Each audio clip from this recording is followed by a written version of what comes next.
Welcome to B6 news. నేను విసమలత.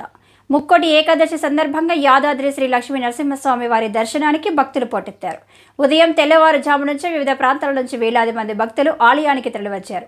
అదేవిధంగా ముక్కోటి ఏకాదశి వేడుకకు వచ్చే భక్తులు ఆలయ ఉత్తర మహారాజ గోపురం ద్వారం నుండి స్వామివారిని అత్యంత వైభవంగా దర్శించుకున్నారు. భక్తుల స్వామివారిని దర్శనాన్ని అధిక సంఖ్యలో తరలివచ్చి స్వామివారిని వైకుంఠ ద్వార దర్శనం చేసుకున్నారు.